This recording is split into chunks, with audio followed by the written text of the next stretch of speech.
Chicos, ¿me escuchan ahí? Hola, profe, sí se escucha. Buenas Perfecto. tardes, Muy sí se bien. escucha. ¿Cómo va? ¿Cómo Buenas les va? tardes. Bueno, un poquitito más de lo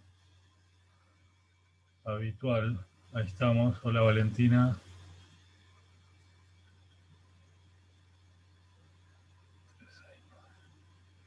¿Qué pasó con el resto de esta cruzada, chicos? No me digan que hoy están con exámenes de nuevo. No, creo que ya terminaron. Sí, creo que Nos han ya abandonado. terminaron. ¿Dieron, saben los, muchos dieron mal? Me De acá, parece de que no. esta... No, a mí me parece que tampoco.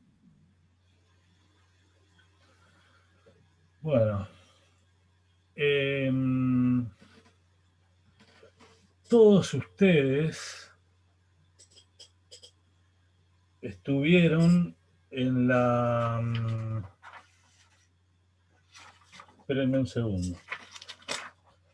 Todos ustedes estuvieron, creo que en la clase pasada. ¿Qué haces, Mauro? ¿Estás dado vuelta? Ahí estamos. Ahí estamos. Eh,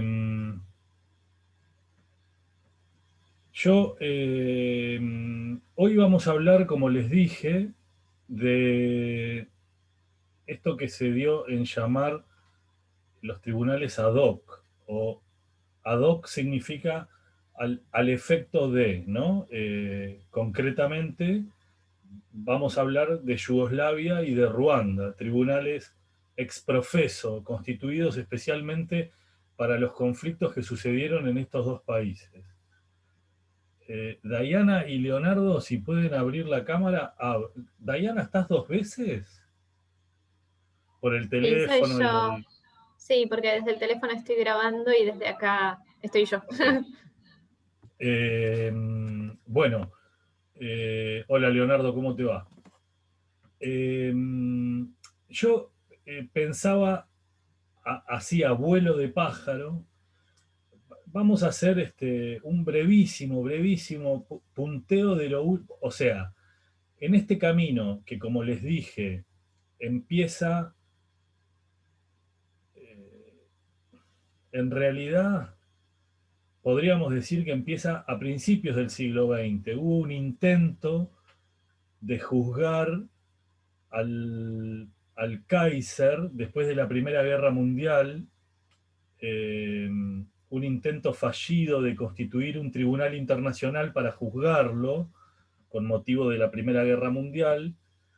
Ese intento fracasó, ese tribunal internacional quedó nada más que en eso, en un intento. Lo podríamos nombrar como un primer hito histórico, a lo que deberíamos pasar directamente a lo que fue Nuremberg, ni bien concluida o ni bien terminada la Segunda Guerra Mundial. Y de Nuremberg deberíamos pasar a estos tribunales ad hoc de Yugoslavia y de Ruanda. Se habla siempre de estos tribunales juntos porque en realidad, cronológicamente, ocurrieron en 2 años o en 3 años los dos.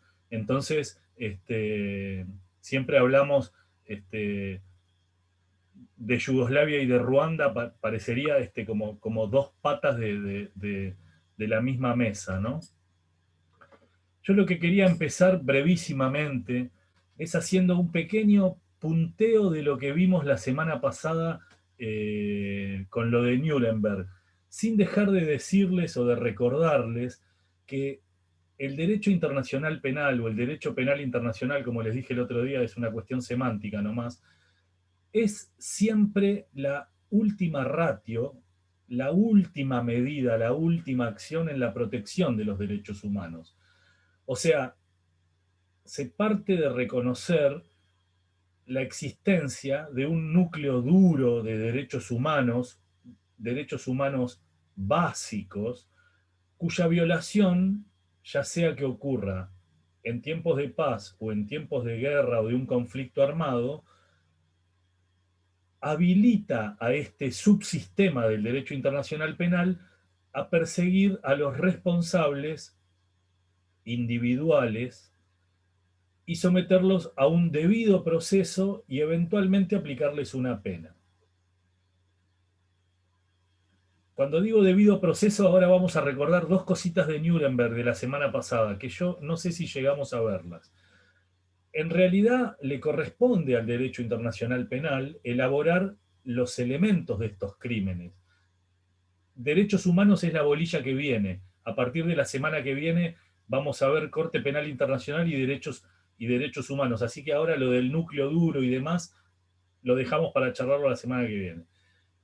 Yo les decía, le corresponde al derecho internacional penal o penal internacional elaborar los elementos de los crímenes que tienen que estar presentes al momento de la comisión de estos delitos, ¿sí? Y están basados justamente en estos bienes jurídicos protegidos. Para esto, ¿de qué se vale? Y bueno, se vale de normas que ya son parte del ius cogen, que ya son parte de este derecho de gentes, ¿sí? Y en mi opinión, ustedes van a ver, seguramente, que las ofensas que están incluidas en el Estatuto de la Corte Penal Internacional, que vamos a ver la semana que viene, los crímenes, bajo los crímenes contra la humanidad y el artículo tercero común, ese que hablamos de los convenios de Ginebra, yo creo que en algunos casos son virtualmente imposibles de distinguir de las violaciones graves de los derechos humanos. Yo creo que se superponen con la violación de algunos derechos humanos fundamentales, que por supuesto también devienen criminalizados también, ¿no? Y eso ustedes, cuando se preparen con el artículo tercero, con el Estatuto de la Corte y con lo que vamos a ver de derechos humanos a partir de la semana que viene, van a ver cómo, si fueran, como hacíamos en la primaria, los conjuntos de colores, vamos a ver que en este punto se juntan estos tres, ¿sí? Y una sola cosita sobre Nuremberg, antes de pasar a lo de hoy específicamente. De los 7 principios de Nuremberg, afirmados por la Asamblea General de Naciones Unidas, muchos internacionalistas dicen que 5 de ellos en realidad son considerados como los pilares básicos de este subsistema penal internacional. Sobre todo lo dijo un subcomité del Comité de Derecho Internacional, pero no importa. Después de Nuremberg, por un lado, ciertos actos fueron declarados criminales, y por el otro, se afirmaron de alguna manera reglas sustantivas, podríamos decir, que estaban referidas a la responsabilidad y a la defensa de las personas de haber ejecutado, o sea, los responsables de haber ejecutado esas conductas penales, ¿no? De los 5 principios sustanciales, el primero es ese que afirma la existencia de la responsabilidad penal individual por la comisión de un delito internacional, ¿sí? El aporte básico de este principio es declarar, de alguna manera, que el derecho internacional impone obligaciones directas a las personas. Me refiero, el derecho internacional impone obligaciones directas al individuo persona física, ¿sí? Con independencia de lo que establezca o de lo que digan los sistemas jurídicos domésticos o la normativa doméstica o el derecho interno, ¿sí? Con esto se inicia, podríamos decir, o es el puntapié inicial de el reconocimiento de la personalidad internacional del individuo, de la responsabilidad individual, ¿sí?, de la persona. Y como les dije el otro día, esto lo vinculan o lo encuentran o el fundamento de esto lo encuentran en el artículo 6 del Estatuto de Nuremberg. El segundo principio, el que distingue entre el derecho internacional y el derecho interno y afirma que la existencia de un crimen internacional, con independencia de lo que al respecto diga el derecho interno, íntimamente ligado con el anterior. Algunos internacionalistas dicen que está subsumido por el primer principio. Algunos hasta llegan a decir que este segundo principio es innecesario. Desde mi humilde punto de vista, cumple el propósito de reafirmar de alguna manera que todos los crímenes internacionales mencionados, las obligaciones son obligaciones directas impuestas al individuo, ¿sí? Impuestas a cualquier actor del sistema internacional, ¿sí? Eso es lo que reafirma. El tercero de los principios que les quiero mencionar es el de la defensa, que está basada en la capacidad oficial que posee el victimario y la posibilidad de invocar esa inmunidad, sería una inmunidad jurisdiccional del Estado, ¿sí? Nuremberg tiene dicho, durante los procesos de Nuremberg, una de las cosas que expresó el tribunal con relación a este punto es que el principio de derecho internacional, que bajo determinadas circunstancias protege a los representantes de los estados, esto lo podemos ver en Gerodia, por ejemplo, no puede ser aplicado a los actos que son condenados como acciones criminales por el derecho internacional. Los autores de estos actos no pueden refugiarse detrás de esa posición oficial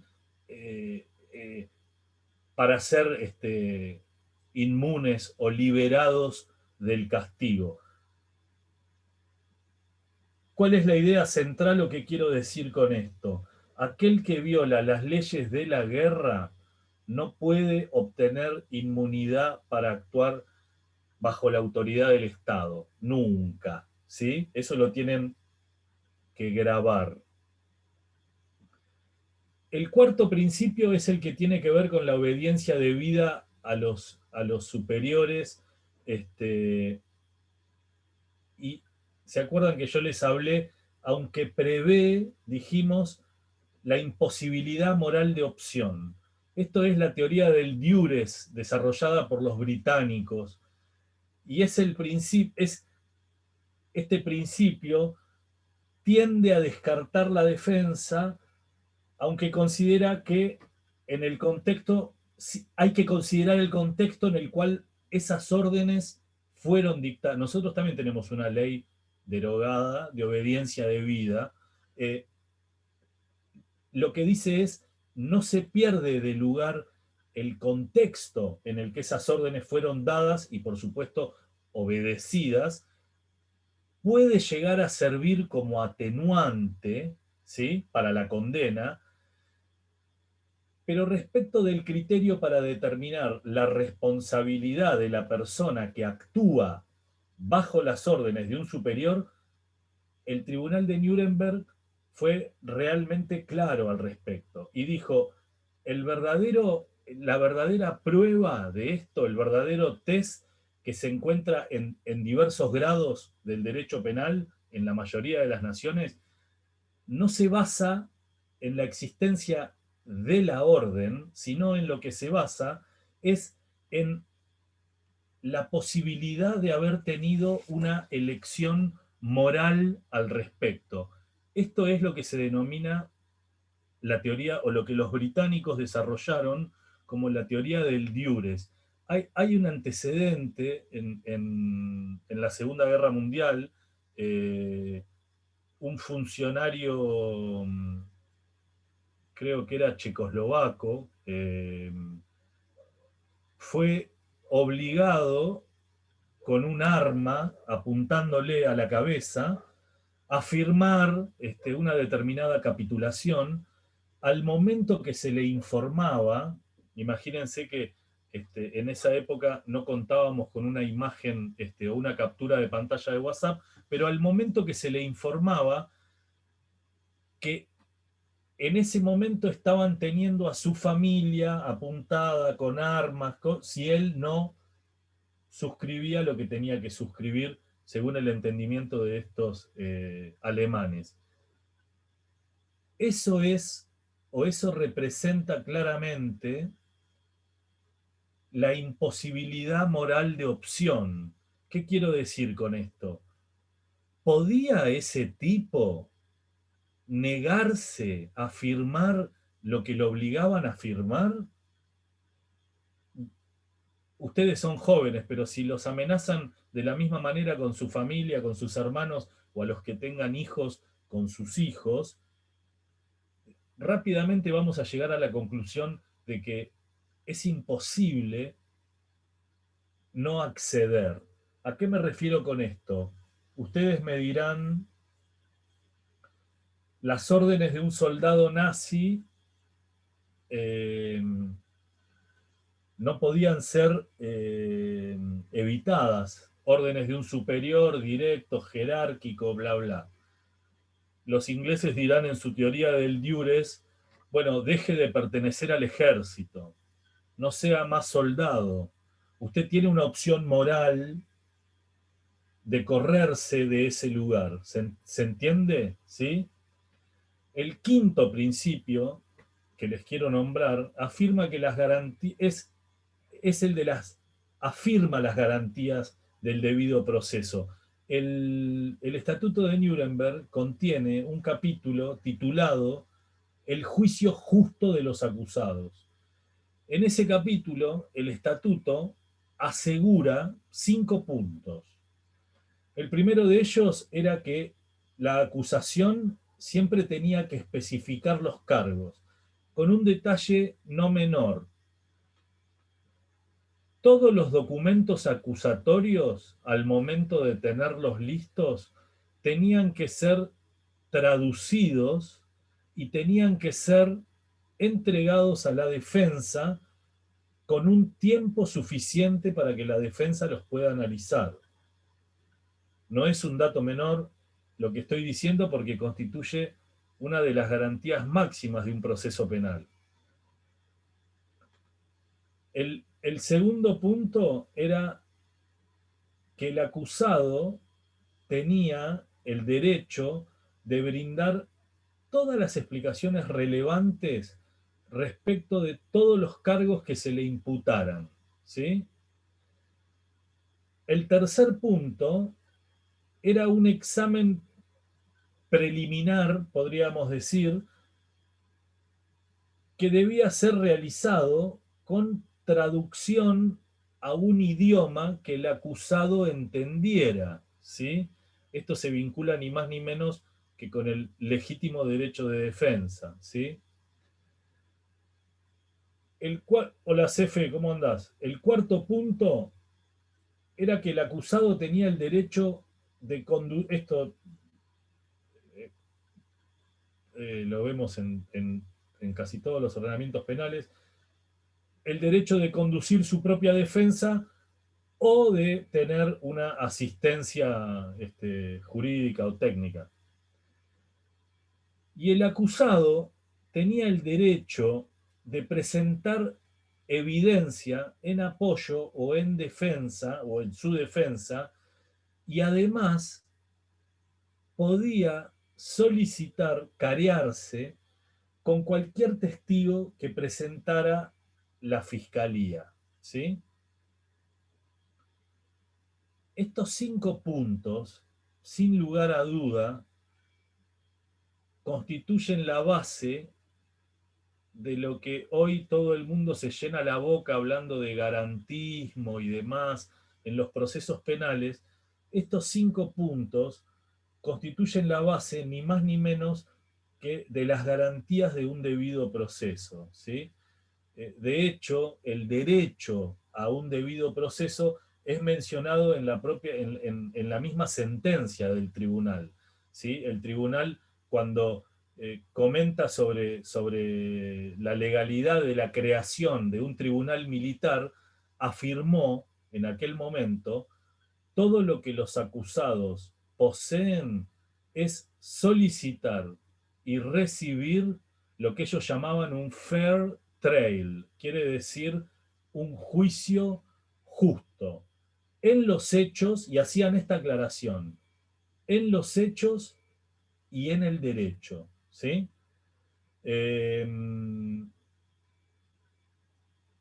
Quería hacer ese punteo de los principios para cuando los vean todos juntos y se preparen para el examen. Seguramente alguno de los principios se les va a poder preguntar. Ustedes van a escribir 2 o 3 renglones de todo lo que sepan sobre el principio que les toca. 2 palabritas sobre el genocidio y nos metemos en los tribunales ad hoc. La palabra genocidio fue creada, inventada por Rafael Lemkin. Lemkin era un polaco judío,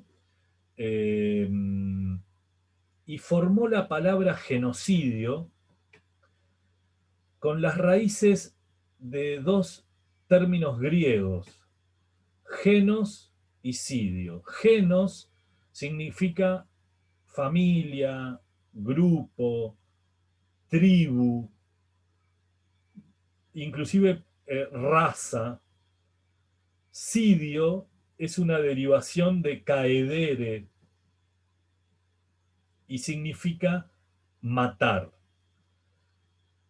Por lo tanto, cuando Lemkin junta esas palabras, es el aniquilamiento o la matanza de ese grupo o de esa tribu o de esa raza, ¿sí? Lemkin lo que quería o lo que buscaba referirse con este término era a las matanzas que se producían por motivos raciales, por motivos étnicos, religiosos, y este estudio lo presenta en el año 44, concluida la Segunda Guerra Mundial. Pero en realidad él basa su estudio en el genocidio armenio de 1915, que fue terrible, perpetrado por el Estado turco contra el pueblo armenio. Genocidio que a la fecha aún no fue reconocido por el Estado turco. Lemkin luchó toda su vida para que las normas internacionales llegaran en algún momento a prohibir el genocidio, ¿sí? Y de alguna manera, de esta manera, con este término, introdujo para los grupos nacionales, étnicos, religiosos, raciales, el concepto de lo que es el homicidio para el individuo, ¿no? O la contracara de esto, el reconocimiento a su derecho de existir. Así como lo reconocemos en la persona humana, debemos reconocerlo también en el grupo de que se trata, ¿sí? Esa es la pequeña historieta, una nota de color, tiene poco color esto, pero sobre de dónde viene el término genocidio, ¿sí? Vamos a meternos de lleno en lo que nos toca hoy.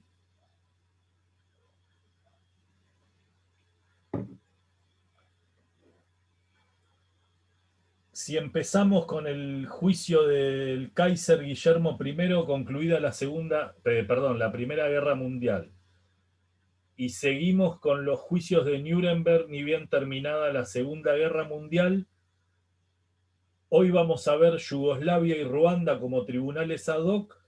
Entonces lo que tenemos que decir es en realidad que la Corte Penal Internacional que hoy funciona en La Haya. Esperen que tengo algo para compartir.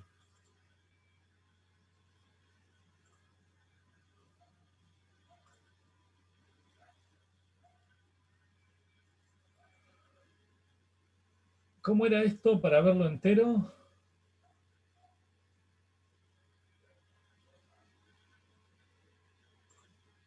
Ahí estamos. Ir a la parte de Ahí estamos. ahí está. Ya estoy. ¿Qué tool? ¿Bien o no? Sí, sí, ahí se ve bien.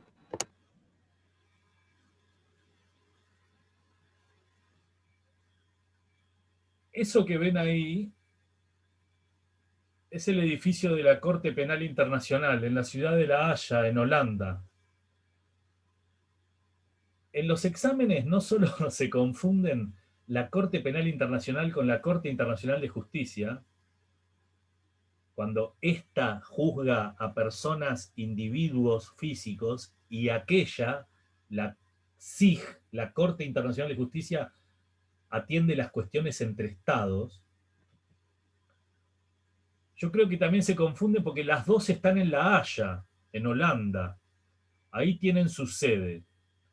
Este hermoso y moderno edificio es la Corte Penal Internacional. Esta Corte Penal Internacional no podría existir, sin lugar a dudas, si no se hubieran dado todas las experiencias anteriores que se dieron y que contribuyeron de alguna manera a que la comunidad internacional demandara que exista algún organismo que tuviera jurisdicción penal después de Nuremberg, porque después de Nuremberg fue de alguna manera como que la comunidad internacional, no sé si empezó a demandar esto, pero sí a comprender que estaría buenísimo tener un organismo con jurisdicción penal internacional. Y después de las atrocidades ocurridas en Ruanda y en Yugoslavia, la opinión pública de alguna manera reaccionó frente a lo que ocurría y las Naciones Unidas respondieron de alguna forma, de una manera sorpresiva, podríamos decir, porque crearon a través del Consejo, como una potestad del Consejo de Seguridad, los tribunales especiales ad hoc de Yugoslavia y de Ruanda. Recogiendo de alguna manera estos tribunales los conceptos de crímenes internacionales, crímenes contra la paz, crímenes de guerra, crímenes contra la humanidad, tal cual los habíamos conocido en el Estatuto de Nuremberg. Y este procedimiento de la creación de un tribunal ad hoc para juzgar determinados crímenes es básicamente distinto al criterio que se utilizó en Nuremberg. Porque en realidad, como vimos la clase pasada, además de que los procesos de Nuremberg se establecieron para evitar esas matanzas que se estaban dando por abajo y que vimos la semana pasada, inclusive en imágenes,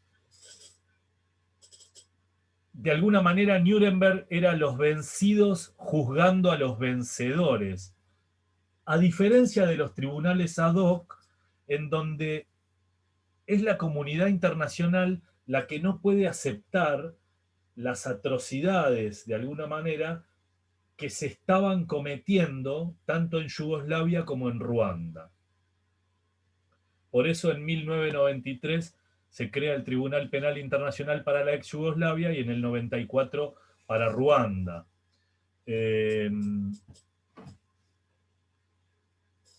Estos dos tribunales tenían competencias bien definidas, y de alguna manera tenían exigencias políticas, tenían exigencias jurídicas y tenían exigencias morales, podríamos decir. Digo exigencia política porque era la primera vez que el Consejo de Seguridad tomaba como medida la creación o el establecimiento de un tribunal en lugar del envío de tropas o del uso de la fuerza. Primera vez que ocurría esto. La competencia de los tribunales se acota a juzgar los crímenes de guerra, de genocidio, crímenes de lesa humanidad, bla, bla, como les dije, mencionados en Nuremberg y en otros convenios de derecho humanitario. Eso en cuanto a la exigencia, podríamos llamarla política. En cuanto a la exigencia moral, estaba dado porque la comunidad internacional, como les dije hoy, no podía aceptar que hubiera limpiezas étnicas, que hubiera semejante violaciones de derechos humanos, desplazamientos de población y todas las atrocidades cometidas contra los prisioneros de guerra que se cometieron. Y todo esto que estoy diciendo ocurrió, por ejemplo, en Yugoslavia, ¿sí? Que no tuvo nada que envidiarle a lo que ocurrió con la Alemania nazi en la Segunda Guerra Mundial. Era como que la sociedad básicamente no podía aceptarlo ya, la comunidad internacional. Y por último, digo exigencia jurídica,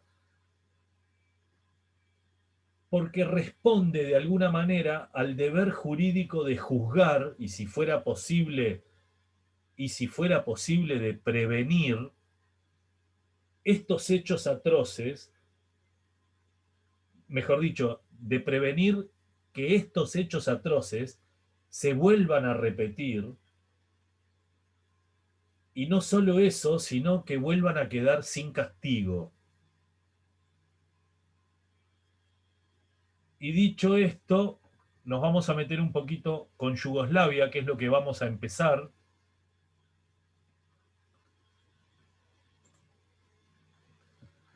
Esto que ustedes ven ahí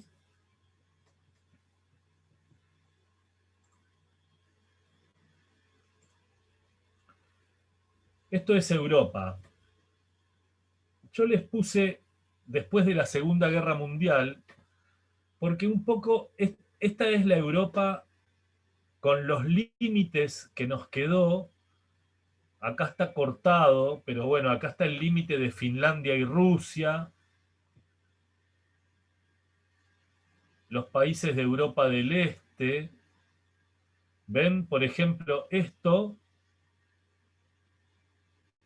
era Checoslovaquia. Hoy es la República Checa y Eslovaquia. Y esto, para no irme por las ramas, esto es Yugoslavia. Solo lo blanco. Esto es Albania. Lo marrón es Albania. Esto es Yugoslavia. Era Yugoslavia.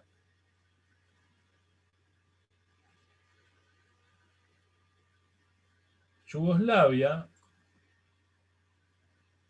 esa manchita blanca que veían ahí, quedó dividida después de la guerra de los Balcanes en 6 naciones: Eslovenia, Croacia, Bosnia, Serbia, Macedonia, Serbia y Montenegro,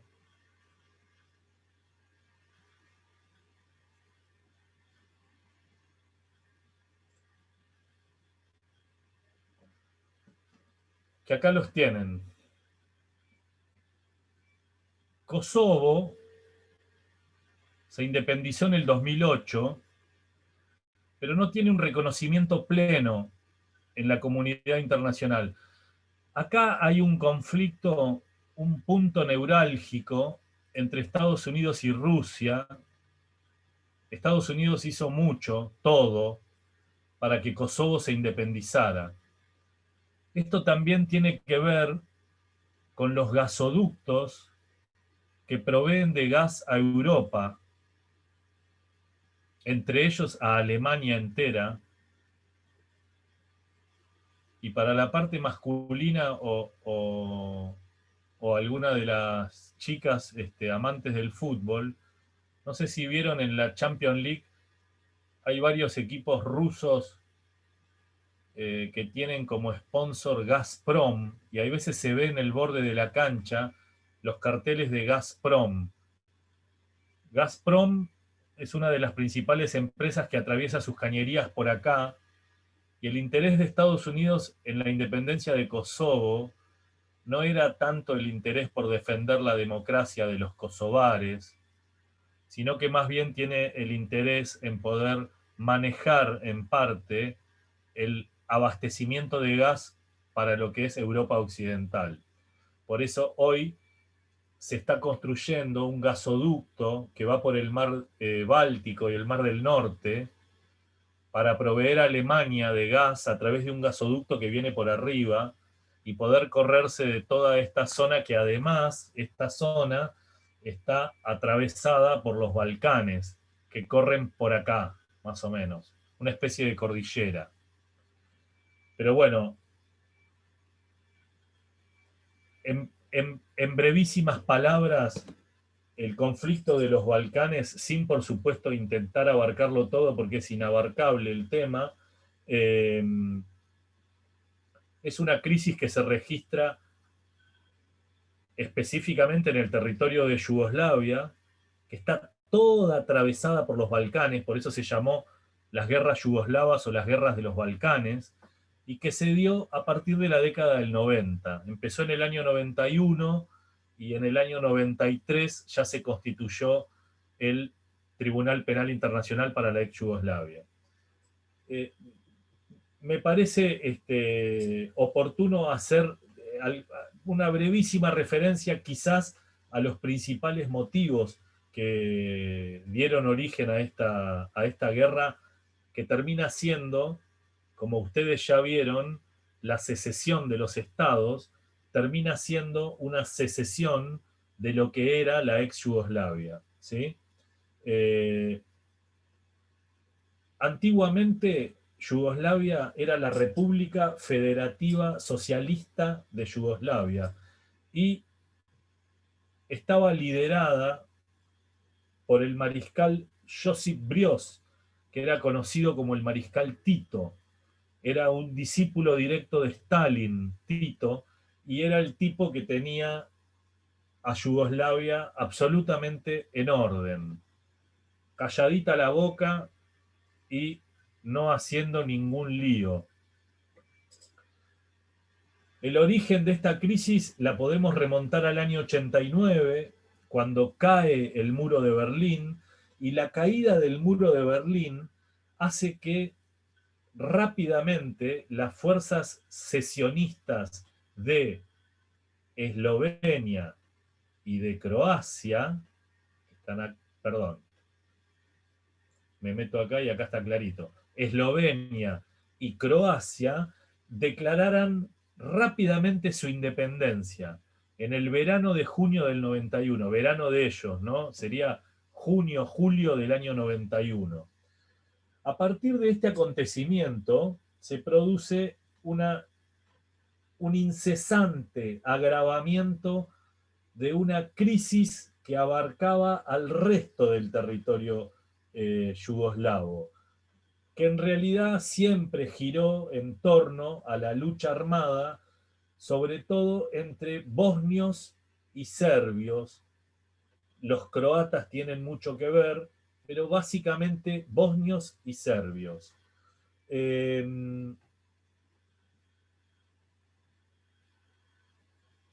el objetivo que tenía Milosevic, en ese momento a cargo de Serbia, era evitar el desmembramiento de toda la federación, o por lo menos lo que buscaba era ganar para los serbios el control de las partes más importantes del territorio yugoslavo, ¿no? Esta crisis, además... Perdón, doctor. Lo que pasa es que también el principio de la crisis y que empiece todo el tema tiene que ver con la caída de Ceausescu ahí en toda esa zona. Cuando cae Ceausescu, empiezan a tomar poder ciertas facciones y que tiene que ver mucho con el tema religioso también. Tiene que ver, y tiene que ver con el tema religioso, pero más que nada, Cefe, tiene que ver con una cuestión étnica. Porque para un croata, o para un bosnio, o para un serbio, cualquiera de los otros es un enemigo, pero es un concepto de etnia que nosotros no conocemos, ¿no? Nosotros, las cuestiones étnicas nuestras no van mucho más allá que despreciar a los bolivianos, a los que habitualmente se les suele decir a los bolitas, a los paraguas, a los paraguayos, los cánticos del fútbol, son negros y cosas, como los bolivianos, como los paraguayos. Nuestras cuestiones, bueno, si bien nosotros con el Paraguay tenemos una cuestión, una vergüenza y una deuda, ¿no? Después de la guerra del Paraguay, pero digo, las cuestiones étnicas ocurridas en la guerra de los Balcanes no tuvieron, cuando hoy yo les dije, no tuvieron nada que envidiarle a los acontecimientos de la Segunda Guerra Mundial generada por los nazis. Claro. Me refiero a que en Yugoslavia hubo violaciones en masa, hubo abortos en masa, hubo limpiezas étnicas, hubo lo que de alguna manera Hitler tenía en la cabeza, que era la creencia de que había alguna raza que era superior a otras razas. Las cuestiones políticas, las cuestiones religiosas, sumadas a las fuertes, porque además de la etnia, la parte religiosa que recién mencionó Seferino, tiene mucho que ver también en el sentido de que ellos son absolutamente ortodoxos. O sea, nosotros no entendemos la religión de ninguna manera a cómo la entienden ellos, ni si ustedes practican alguna religión, pongamos por ejemplo el catolicismo, yo les aseguro que el más católico de ustedes no les llega a los tobillos al nivel de fanatismo que tienen las cuestiones religiosas en estos territorios para estas etnias, ¿sí? Ustedes fíjense que, por ejemplo, entre bosnios y serbios, al haber purificación de razas o violaciones en masa, me refiero a mujeres encarceladas, violadas en masa, no sé si alguna vez se los dije, una mujer bosnia embarazada de un serbio, no solo que es una deshonra y demás, tiene que abandonar a su clan, tiene que abandonar su familia, tiene que abandonar su casa, pasa a ser una paria. Entonces, de ahí los abortos en masa y las violaciones en masa, ni más ni menos con el objetivo de una purificación racial. Eso fue la guerra de los Balcanes, ¿sí? Y a la vez hubo una crisis política que no podemos dejar de mencionar por parte de la Unión Europea y por parte de las Naciones Unidas, en cuanto a una especie de impotencia o de demora que hizo que este espiral de violencia en los Balcanes o en Yugoslavia se tornara incontrolable en un momento, ¿sí?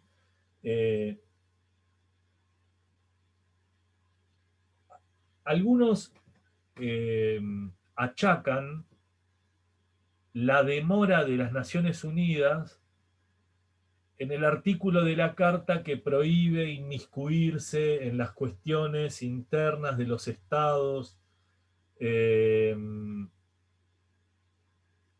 lo cual no deja de ser sanata, porque la cantidad de muertos y de víctimas que demandó la intervención de la comunidad internacional a través de Naciones Unidas, yo creo que en gran medida pudo haber sido evitada.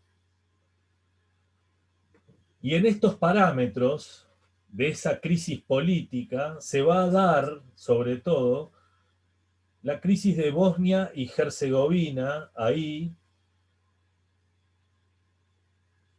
la República de Yugoslavia, con mayor diversidad racial y fundamentalmente después de un referéndum que hubo en el año 92, cuando los bosnios deciden, por una mayoría abrumadora, yo diría que casi por la totalidad, con abstención de los serbio-bosnios, porque además hay bosnios y hay serbio-bosnios, ¿sí? Comenzaron una avanzada que terminó con más de la mitad, mucho más de la mitad, del territorio de Bosnia, con el sometimiento, digo, del territorio de Bosnia, ¿no? A partir de estos sucesos, donde los informes señalan todas estas violaciones de derechos humanos a las que les hice referencia y más violaciones a las normas más básicas del derecho internacional humanitario, que todos los internacionalistas comparten, o mejor dicho, coinciden en comparar con las atrocidades nazis en la Segunda Guerra Mundial, y sobre todo en lo que tiene que ver con el pueblo judío, ¿no?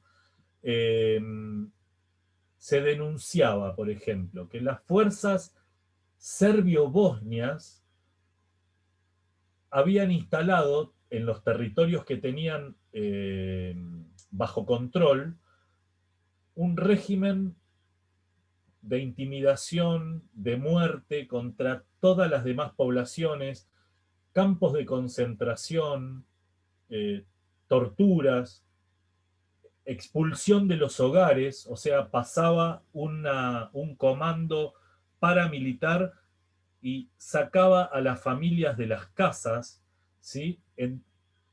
Entre otras tantas aberraciones que hay en los relatos de la cuestión de los Balcanes. Se había montado ni más ni menos que un aparato de limpieza étnica, pero sin lugar a duda, contra los grupos bosnios que no eran serbios, o sea, contra los grupos bosnios no serbios, ¿sí? Que empezaron a ser víctimas de un verdadero genocidio, sin lugar a duda. Y acá también hay que decir que los serbio-bosnios, en algunos casos, fueron víctimas de acciones, llamémosla, de parte de los croatas y de los musulmanes, pero no como parte de de un sistema eh, como hechos aislados, no de manera sistémica como los serbios bosnios intentaron hacer en lo que es hoy Bosnia y Herzegovina, ¿sí? A esto, a todas estas razones, motivos de la crisis, quizá la primera que no nombré, se da en el año 1980. En 1980 muere Tito, y no solo que muere Tito, sino que a la muerte de Tito, Yugoslavia cae en una profunda crisis económica. Como siempre y en todo lugar, las crisis económicas de alguna manera enervan las tensiones, y más si las tensiones tienen que ver con lo racial y con lo religioso, como hablábamos recién. Muerto Tito, asumen los partidos nacionalistas el poder en Serbia, sobre todo a la cabeza de Milosevic. Y como les dije hoy, dos de sus repúblicas constituyentes, una era Eslovenia y la otra era Croacia, son las primeras en declarar la independencia en 1991. En 1991, podríamos decir, comienza verdaderamente lo que se denomina las guerras de los Balcanes, caracterizadas por todos estos hechos que les acabo de nombrar. Es así que el Consejo de Seguridad, como les dije, por primera vez en su historia, y haciendo uso de las atribuciones que tiene, crea el Tribunal Penal Internacional para la ex Yugoslavia. Lo crea en mayo del 93, después de 2 años de conflicto bélico intenso. El tribunal se le otorgó jurisdicción para perseguir y procesar a las personas, individuos físicos, no organizaciones públicas o privadas, que sean culpables de las violaciones a los convenios de Ginebra, a las violaciones de todos los convenios internacionales sobre modos y usos y costumbres de la guerra que se venían acuñando desde la Segunda Guerra Mundial, a los delitos a los crímenes contra la humanidad y por supuesto al delito de genocidio.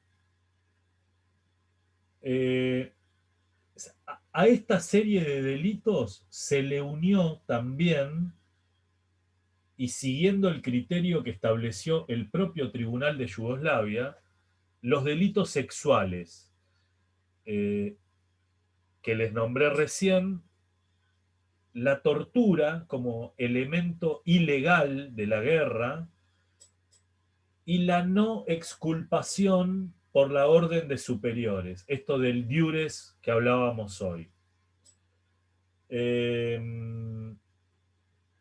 Este tribunal se formó con 16 jueces. Los jueces fueron nombrados por la Asamblea de Naciones Unidas, eran renovados cada 4 años, podían repetirse en su mandato, y bueno, la organización del tribunal la van a encontrar en el manual de la cátedra, no hace falta que yo se las diga. Lo que sí quiero hacer referencia es que junto al tribunal actúa la oficina de la Fiscalía.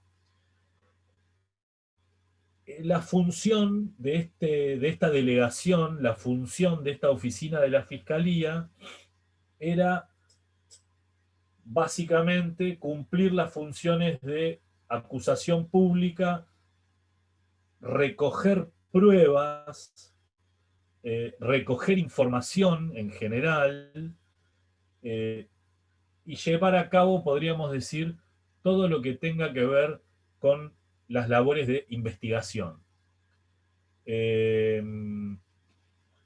Hubo distintos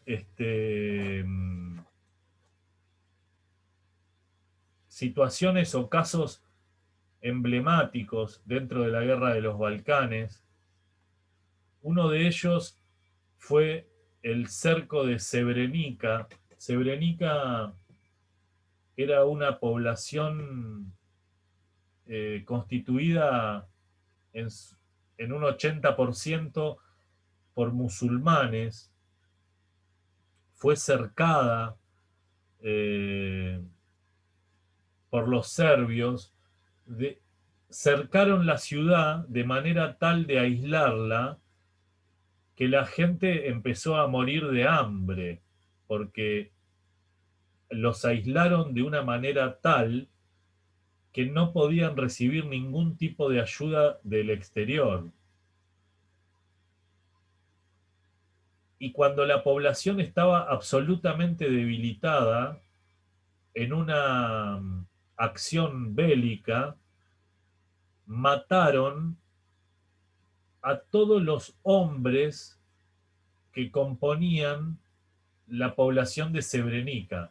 Pero cuando digo a todos los hombres, desde bebés hasta ancianos, pero del sexo masculino.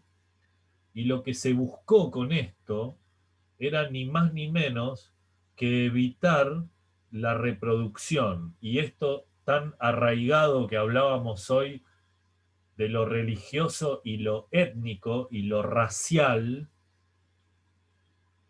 lo que se dio en Srebrenica fue justamente eso, buscar eliminar a todos los hombres para impedir ni más ni menos que la reproducción de gente con ideología o raza distinta.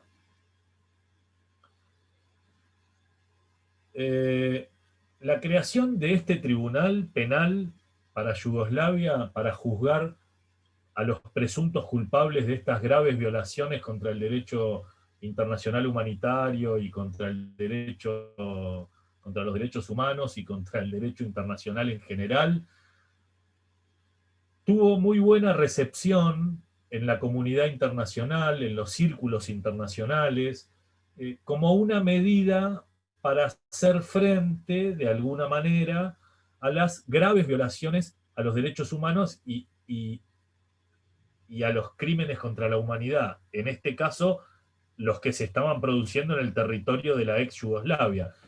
Algo que no les dije, por supuesto, la competencia territorial era el límite de lo que componía la ex Yugoslavia, ¿sí? Y el tribunal, así como lo presentamos, o como lo comenté, fue presentado de alguna manera como una condición, si usáramos un término jurídico, diríamos sine qua non, indispensable para lograr el establecimiento de la paz otra vez y sobre todo el respeto por los derechos humanos en esa zona del mundo.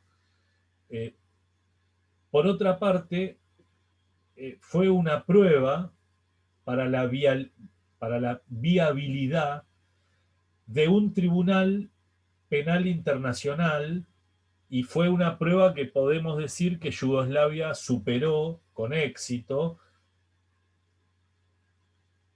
y podríamos decir que fue tal el éxito que, como les dije hoy, Yugoslavia y Ruanda son la piedra fundamental sobre la que después vamos a construir la Corte Penal Internacional. Ya Yugoslavia se supera de Nuremberg en cuanto a que Nuremberg era los vencidos juzgando a los vencedores. Ya los tribunales ad hoc de la década del 90 son la conciencia de la comunidad internacional intentando juzgar, o si se pudiera, como dije hoy, prevenir esas aberraciones contra los derechos humanos y contra el derecho internacional en general. Y ya la Corte Penal Internacional, pero de última, todavía eran tribunales constituidos a posteriori del hecho que los motiva. El Tribunal para Yugoslavia se crea en el 93 y recién acabamos de decir que Eslovenia y Croacia se independizaron en el 91 y que desde que murió Tito hay conflicto y la caída del muro fue en el 89. El tribunal se constituye en el 93 porque la situación se había desbordado. La Corte Penal Internacional, que vamos a ver la semana que viene, supera de alguna manera a Yugoslavia en el sentido de que, como les dije el otro día, siguiendo el precepto más básico y elemental y garantista del juez natural, ya la Corte Penal Internacional se establece como un órgano con jurisdicción internacional constituido con anterioridad a los hechos. ¿Sí? La comunidad internacional fue dando pequeños pasos en esta evolución, sin lugar a duda, para mejor, por más que quede todavía mucho por mejorar. Y lo que quiero decir es que el Tribunal Internacional, aparte de constituir un hecho inédito en el derecho internacional, se creó con la idea de que pudiera sentar una jurisprudencia que de alguna manera pudiera cambiar en algunos aspectos distintas concepciones del derecho internacional en este campo y que de alguna manera pudiera contribuir o, con estos cambios o con esta jurisprudencia a poder lograr el objetivo de un pleno respeto de los derechos humanos y de la garantía verdadera de una paz internacional que no tenga condicionamiento alguno, algo que yo dudo mucho que logremos en algún momento como género, como raza y como comunidad, pero bueno, a eso tendemos. Me dormí un poquito con las diapos cuando hablo. Este es el edificio del Tribunal Internacional Penal para la ex Yugoslavia. En principio se le dio, les dije, competencia en cuanto a la materia, los delitos que nombré. Competencia en cuanto al territorio, en los límites de la ex Yugoslavia. Competencia temporal, en principio, se estableció desde 1991 hasta que se consiguiera la paz en el territorio. Extendió sus tareas, después se le establecieron 10 años de labor, los cumplió sobradamente, y hoy ya las cuestiones residuales del Tribunal Internacional pasaron a otra estructura internacional y ya el tribunal dejó de funcionar. Este edificio tan lindo también está en la ciudad de La Haya. Es una ventaja porque para el examen se van a acordar a dónde están porque están todas en la misma ciudad. Y para esos que dicen que una imagen valen 1000 palabras, acá tenemos algunas imágenes de lo que fue la guerra de los Balcanes o la guerra de Yugoslavia. Yo no me quiero imaginar lo que debe ser trabajar en este edificio, vivir en estas casas, habitar esta ciudad, o esta foto. Esta foto la sacó un fotógrafo muy famoso, yo no me acuerdo el nombre ahora. Esta chica esta era su casa. Esta foto es tremenda. Esto fue un poco Yugoslavia.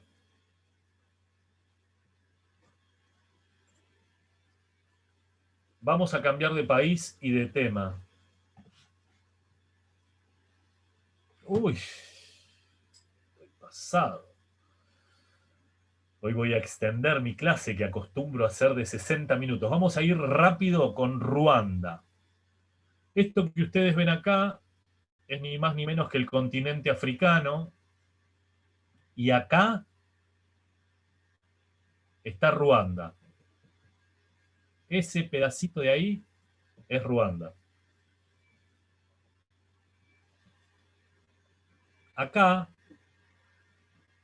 vemos a Ruanda un poco más claro, con su capital, Kigali, con sus vecinos, la República Democrática del Congo, Uganda, Tanzania y Burundi. ¿Ven todos estos pedazos azules? Son todos ríos y lagos. Esta es la zona de África conocida como la de los Grandes Lagos. Esta es la zona del Cuerno y esta es la zona de los Grandes Lagos. Esto es Ruanda, acá, donde está el puntero. En abril de 1994, los presidentes de Ruanda y de Burundi, que es este país de al lado, mueren cuando se estrella el avión en el que viajaban y lo que era una sospecha se confirmó tiempo después en que ese accidente fue producto de un atentado terrorista cuando el avión se encaminaba a aterrizar ahí, en Kigali, en la capital de Ruanda. Por supuesto, este hecho provocó el inicio de lo que podemos catalogar verdaderamente como una masacre absolutamente étnica que afectó a las comunidades que habitan esta zona, bueno, desde los tiempos inmemoriales. Estos son parientes directos de Neandertal. Y durante cerca de un periodo de más de un mes, facciones de la etnia Hutu se dedicó a atacar permanentemente a los Tutsis. Los Tutsis, perdón, lo dije al revés, de los Tutsis a los Hutus. Y sobre todo a lo que ellos llamaban los Hutus moderados, ¿sí? Ustedes, para que se den una idea, el conflicto étnico fue de tal magnitud en Ruanda que había propaganda oficial, como si yo les dijera, por el canal de la TV pública, que decía,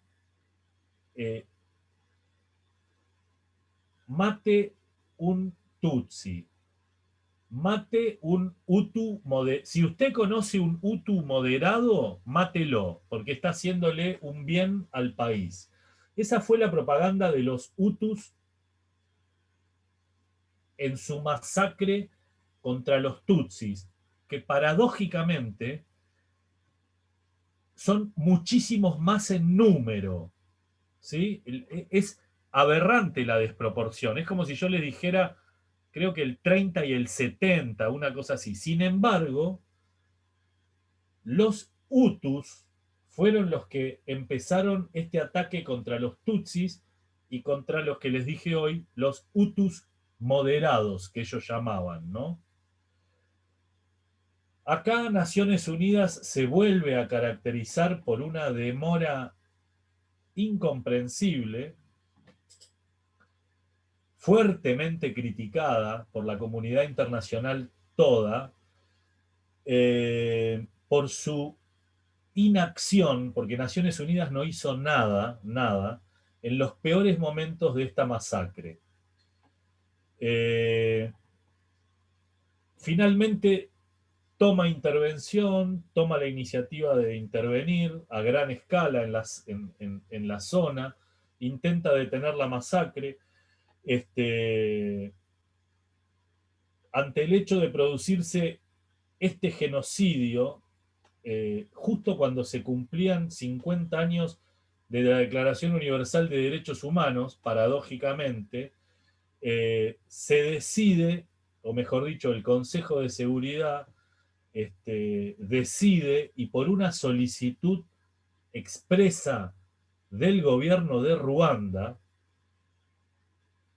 que justo en ese momento ocupaba uno de los asientos no permanentes del Consejo de Seguridad. Ustedes vieron que en el Consejo de Seguridad están los 5 permanentes y los 10 que rotan. Justo en ese momento, Ruanda formaba parte del Consejo de Seguridad. Ante un pedido expreso de Ruanda, y otra vez en virtud de la potestad que le da el capítulo 7 al Consejo de Seguridad, se ordena la creación, y con el antecedente de Yugoslavia muy fresco, se ordena la creación del Tribunal Internacional Penal para Ruanda. Tiene una estructura idéntica, muy similar al Tribunal de Yugoslavia. Tiene su sede acá en Tanzania, en la ciudad de Arusha, que es la capital de Tanzania. Y este es el edificio que se utilizó como Tribunal Internacional para Ruanda, como les dije, en Arusha, en Tanzania, en el país de al lado. Fíjense, para que se den una idea, la gravedad del conflicto, que hubo que establecer el tribunal en el país de al lado, porque hubiera sido imposible haberlo establecido en territorio ruandés. Se compone de 3 salas, de 3 jueces, 3 salas de primera instancia, tiene una cámara, una segunda instancia, formada también por 3 jueces, y comparte una cámara o una sala de apelaciones con el Tribunal Penal Internacional para Yugoslavia. ¿Sí? Otra vez, la estructura del tribunal ustedes lo van a leer en el libro de la cátedra o en cualquier lugar que lo quieran leer, lo van a encontrar. No estoy contando nada demasiado nuevo. Tiene también una fiscalía, lo mismo que la función de la fiscalía básicamente en todos los tribunales, pero en particular en el Tribunal para la Ex Yugoslavia, su función era la de investigación y búsqueda de todo tipo de evidencias que nos pudieran llevar con los autores materiales de los crímenes investigados por este Tribunal Penal Internacional. En cuanto a la materia, lo mismo que Yugoslavia: genocidio, crímenes contra la humanidad, violaciones al artículo 3 común de las convenciones de Ginebra. En cuanto al tiempo, se le estableció un periodo de tiempo, una competencia temporal de 1 año, del 1 de enero del 94 al 31 de diciembre del 94. Y en cuanto a los intervinientes, pueden ser tanto ruandeses como extranjeros que se encontraban en Ruanda al momento de cometerse los crímenes, ¿sí? Hacia el año 2005, el tribunal había ordenado la detención de más o menos 500 personas, de las cuales le habían quedado a disposición algo así como 70, porque algunas estaban cumpliendo sentencia en otro lado, otras habían cumplido un tiempo en prisión preventiva y fueron dejadas en libertad, y algunos, por supuesto, muchos escaparon. Hay un caso, quizás el más emblemático, es el caso Akayesu, que yo quiero que ustedes lo lean. Akayesu fue el alcalde de Taba.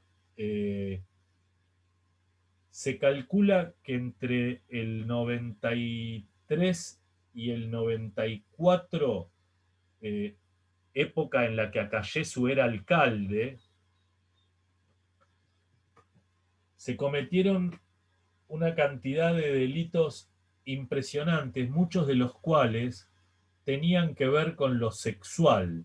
O sea, Akayesu nunca fue acusado como autor material de estos crímenes, pero Akayesu era la persona que tenía a su cargo el control de la milicia y de la policía local. Violencia sexual, diferentes tipos de torturas y también asesinatos son algunas de las acusaciones que enfrentó Akayesu, y muchos testigos referían que en muchos procedimientos en los que se llevaban a cabo este tipo de delitos, Akayesu estaba presente en persona asistiendo al espectáculo, a las redadas, a las persecuciones, a los fusilamientos, a las torturas. En muchas ocasiones él iba personalmente a ver lo que ocurría. Fue acusado de genocidio como incitador y como cómplice de genocidio, de crímenes de lesa humanidad como exterminio, y acá incluimos asesinato, tortura y violencia sexual, ¿sí? Y fue acusado también de violaciones al artículo 3 común de las Convenciones de Ginebra. También por asesinato, por tratos humillantes y degradantes a civiles y prisioneros de guerra, y también por delitos sexuales dentro de este acápite.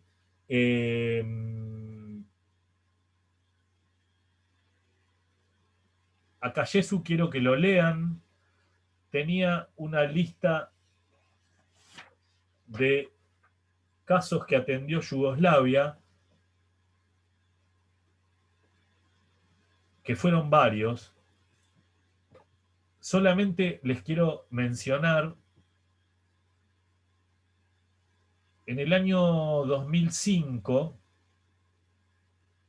se juzgó a Slobodan Milosevic, en aquel momento presidente de Serbia. Milosevic fue capturado en el 2001,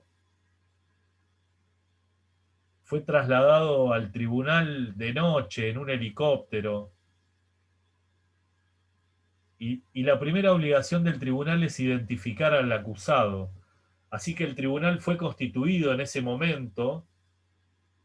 Cuando lo bajan del helicóptero y lo entran a la sala de audiencias y le preguntan por su nombre y sus datos personales como primera medida del tribunal para identificarlo, la respuesta de Milosevic fue: yo soy Slobodan Milosevic, dijo, y soy el presidente de Yugoslavia.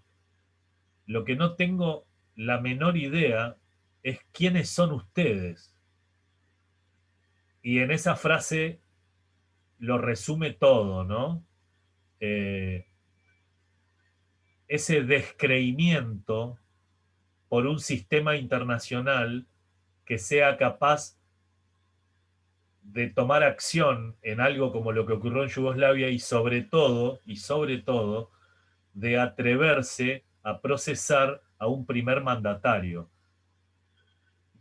Muere la noche anterior a la lectura de la sentencia, en el 2006.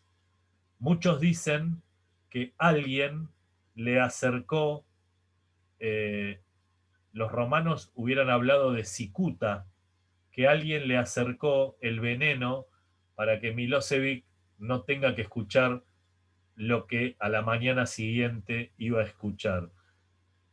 Y Rato Miladic fue la última sentencia del tribunal en el 2017.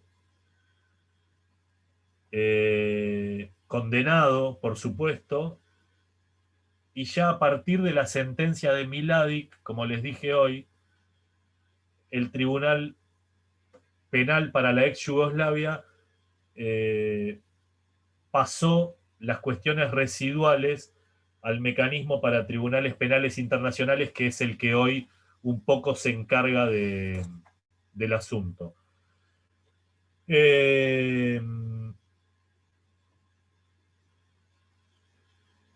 Nombro a Milosevic y nombro a Miladic como el primero y como el último. Recuerden esos nombres. En el medio hubo muchos procesados, muchos condenados. Y en cuanto al Tribunal Internacional para Ruanda, péguenle una leída al caso Akayesu. Algunas imágenes de lo que fue Ruanda. Ruanda significó, además, como podemos ver en esta imagen y en esta sobre todo, más de 2,5 millones de desplazados por la guerra y un número de muertos incalculable. En este conflicto étnico entre dos etnias que conviven ahí, creo que desde que el hombre está en la tierra.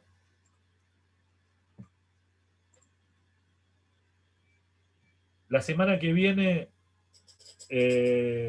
vamos a ver el Tribunal Penal Internacional o la Corte Penal Internacional. La idea de este Tribunal Internacional Penal con jurisdicción internacional, constituido antes del hecho que le da motivo, viene desde el año 1948. Viene desde el momento en el que se creó y se suscribió la Convención de Prevención y Sanción del Delito de Genocidio. Tuvieron que pasar 50 años hasta el año 1998 para que se pudiera llevar a cabo la Conferencia Internacional de Roma, que da lugar al Estatuto de Roma, que es el instrumento jurídico que le da creación o nacimiento a el Tribunal Penal Internacional, que empezó a funcionar en el año 2002. Algo más de 100 naciones han ratificado este Tribunal Penal Internacional. Y lo último que les cuento para que nos quedemos pensando hasta la semana que viene es que países como Estados Unidos, Rusia, China y la mayoría de los estados árabes no suscribieron al Tribunal Penal Internacional. Por lo tanto, los militares que intervinieron en operaciones bélicas como la tormenta del desierto, como la invasión a Kuwait, a Irán, a Irak, el asesinato de Saddam Hussein, los conflictos de Libia, de Siria, la muerte de Gaddafi, las operaciones encubiertas durante la primavera árabe, sobre todo en Egipto y demás, no caen bajo la órbita de este tribunal internacional porque como les digo, creo que desde la primera vez que empezamos a hablar, si hay algo de lo que adolece el derecho penal internacional, el derecho internacional en general, es de ese poder punitorio. ¿Qué quiero decir? Los estados tienen que prestar consentimiento para formar parte de. Cuando vemos los grandes países que no prestan consentimiento a un órgano internacional de la envergadura de este tribunal, nos damos cuenta que si bien la evolución existió y si bien después del Kaiser primero vino Nuremberg, después de Nuremberg vino Yugoslavia y Ruanda, y después de Yugoslavia y Ruanda vino el Tribunal Penal Internacional para quedarse, todavía no podemos procesar a los responsables de las mayores violaciones o de los mayores crímenes de derecho internacional. Porque, ¿vieron la película Una noche oscura? Es la de la casa de Bin Laden. Se presenta con una naturalidad el hecho de que van a buscar a un tipo a la casa en un país, en otro continente, en otro país, donde lo van a buscar para atraparlo o para matarlo, pero digo, ignorando absolutamente todos y cada uno de los principios del derecho internacional público. A tal punto que después de ver la película uno dice, ¿para qué damos clase de internacional público y le contamos a ustedes lo que le contamos? Porque después hay gente que hace realmente lo que quiere. Bueno, en esa batalla nos encontramos como comunidad internacional, en ver si algún día podemos procesar a los responsables de los principales crímenes internacionales. Hoy hablé demasiado, no los aburro más. Que tengan un muy buen fin de semana. La semana que viene, Corte Penal Internacional y empezamos a hablar de derechos humanos. Chicos, buen fin de semana. Nos Muchas vemos. gracias. Buenas tardes. Gracias.